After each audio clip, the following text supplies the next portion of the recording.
Ethan Cole had barely finished his morning coffee when the emergency alert shrieked through the engineering bay. His hands trembled as he read the message: immediate assistance required.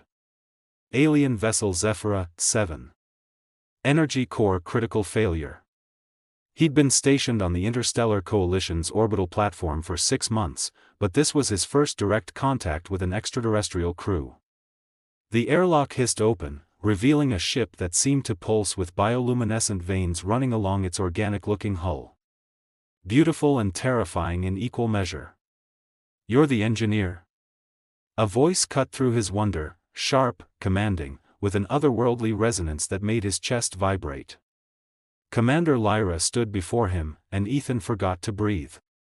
She was humanoid but distinctly alien, skin that shimmered between silver and violet, eyes that glowed with an inner amber light, and elegant ridges that traced along her temples and down her neck. She wore a form-fitting suit embedded with crystalline nodes that pulsed erratically. "Ethan Cole, ma'am. I'm here to help." "Then stop staring and move." She turned sharply, her movements fluid yet urgent. "My core is destabilizing. If it ruptures, this entire sector becomes a radiation wasteland." Ethan grabbed his toolkit and followed her through corridors that seemed alive, walls rippling with energy patterns he couldn't begin to understand. The ship's interior was warmer than expected, humid, filled with a scent like ozone and something floral. Lyra led him to the core chamber, a vast spherical room where a massive crystalline structure floated, crackling with unstable energy. Warning symbols in alien script scrolled across translucent displays. "The containment harmonics are failing," Lyra explained, her fingers dancing across a holographic interface. "Your species' mechanical understanding might see what I'm missing. My people work with energy intuitively, but sometimes that blinds us to structural failures." Ethan approached cautiously, scanning the core with his diagnostic tools. The readings were unlike anything he'd encountered. "This isn't purely mechanical. It's biomechanical. Your ship is alive. Partially sentient, yes." Lyra's expression softened fractionally. "Which makes this more complicated. We're not just fixing a machine. We're healing a wounded being." As Ethan studied the failing systems, he noticed Lyra swaying slightly, her crystalline nodes flickering more rapidly. "Commander, are you all right?" "Fine," she said tersely. "Just focus on the core." But he could see she wasn't fine at all. The core's energy fluctuations grew worse, sending waves of heat through the chamber. Ethan worked frantically, rerouting power conduits and stabilizing what he could, but the fundamental problem remained elusive. Beside him, Lyra's commands grew increasingly strained. "The resonance frequencies, there." She stumbled, catching herself against a console. "Commander." Ethan reached for her, but she waved him off. "I'm operational." "The harness is just." Another energy surge rippled through the room, and Lyra cried out. The crystalline nodes on her suit sparked violently, and she collapsed to one knee. Ethan abandoned his tools and moved to her side. Up close, he could see the nodes weren't just decorative, they were embedded in her suit, connecting to points along her body, and they were overloading. "The ship's distress is feeding back through my neural link," Lyra gasped. "The harness regulates the energy flow, but it's malfunctioning. Too much feedback. What do you need?" She looked up at him, her amber eyes blazing with pain and urgency. "Human, don't just stand there, take it off." Ethan froze. "Take what off?" "The harness. The neural regulator harness." She grabbed his wrist with surprising strength. "It's killing me, but I can't reach the release clasps. They're on my back." Relief and embarrassment flooded through him simultaneously. "Right. Yes. Okay. Tell me what to do." "The primary clasp is between my shoulder blades. There are 4 secondary nodes along my spine. You must disconnect them in sequence, or the energy backlash will." She convulsed as another surge hit. "Just do it. Now." Ethan moved behind her, his hands hovering uncertainly. The suit's material was unlike anything he'd touched, warm, almost skin-like, thrumming with energy. He could see the crystalline nodes pulsing angry red, the central clasp glowing between her shoulder blades. The clasp has a biometric lock, Lyra instructed through gritted teeth. Press your palm flat against it. It will read your neural signature as authorized assistance. He pressed his hand to her back, and the clasp responded immediately, warming under his touch. The suit's material seemed to ripple, recognizing his intent to help rather than harm. With a soft click, the primary clasp released. Good. Now the nodes. Top to bottom. Twist counterclockwise and pull. Ethan's fingers found the first node. It was hot to the touch, almost burning. He twisted carefully, and it came free with a hiss of released energy. Lyra gasped in relief. 3 more, she breathed. Working down her spine, Ethan removed each node with growing confidence, though each disconnection sent tremors through Lyra's body. The crystalline devices hummed in his hands before going dormant, and he carefully set them aside. Last one, he murmured, reaching the node at the small of her back. This one was different, larger, embedded deeper, pulsing with an intense violet light. When his fingers made contact, he felt a jolt, like touching a live wire, but not painful. More like connection. For a moment, impressions flooded his mind that weren't his own: the ship's pain, vast distances between stars, the weight of command, loneliness. That's the primary neural interface, Lyra said softly. Be gentle with it. Ethan twisted carefully, and the node resisted. It's not releasing. It's fused with the overload. You'll need to use force. Pull hard when I say. She braced herself against the console. Ready. Now. He pulled, and the node came free with a flash of light that threw both of them backward. Ethan landed hard, the node clutched in his fist, still pulsing. Lyra collapsed forward, the harness hanging loose around her shoulders. For a moment, there was only the sound of their breathing and the core's ominous humming. Commander?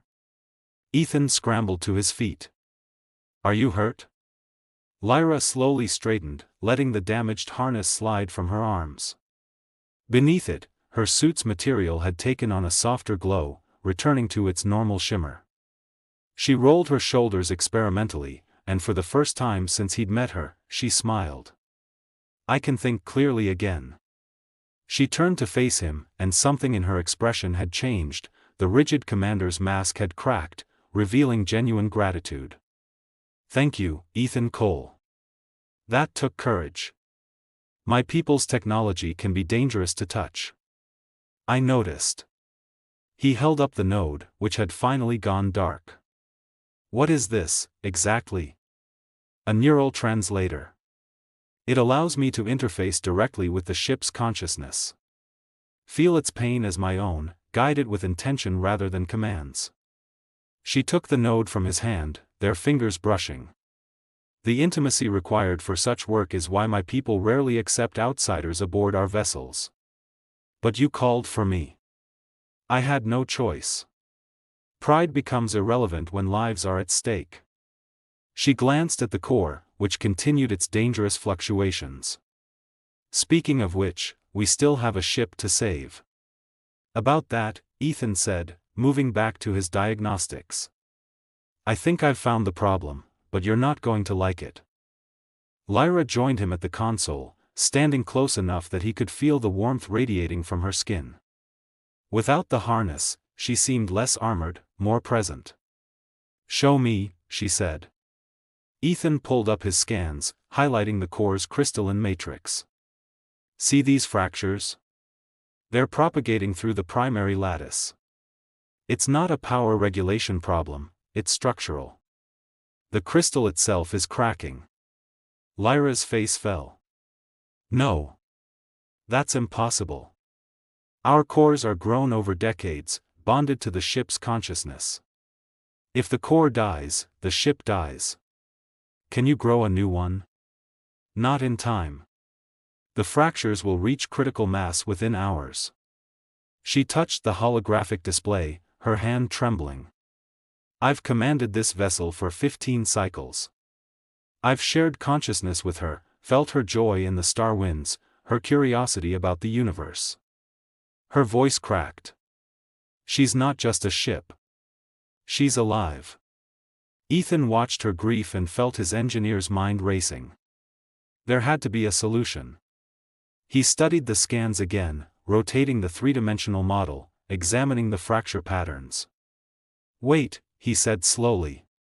What if we don't replace the core? What if we reinforce it? With what? Human metal alloys? They would reject the organic matrix. Not metal. A synthetic polymer lattice, something that can flex with the crystal's natural resonance while providing structural support. His words came faster as the idea took shape. It would be like bone grafts in human medicine. You're not replacing the bone, just helping it heal. Lyra's eyes widened. A hybrid approach.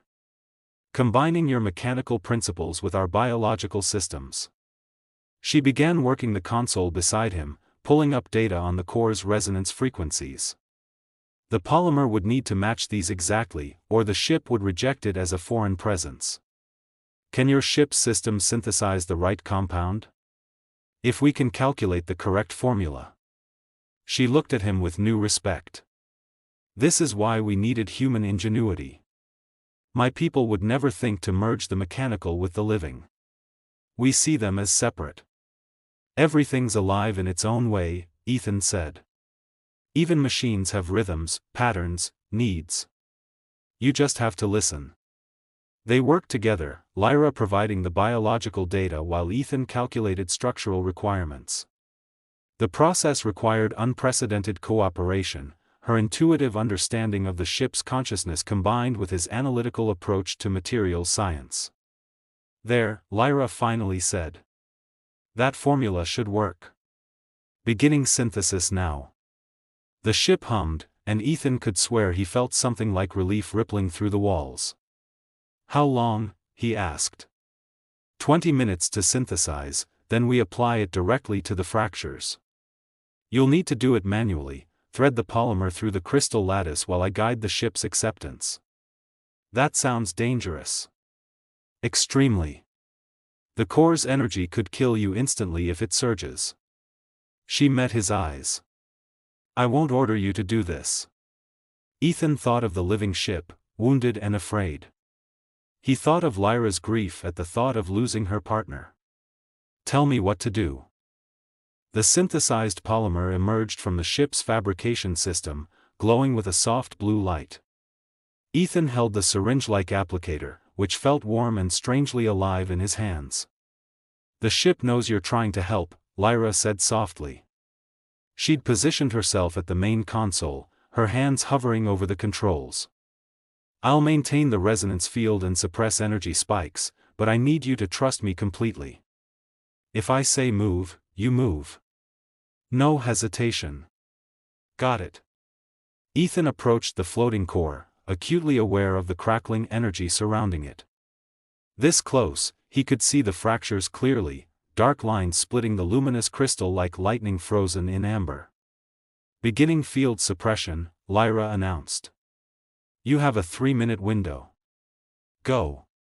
Ethan stepped into the field, and immediately his hair stood on end. The air itself seemed to resist him, thick with potential.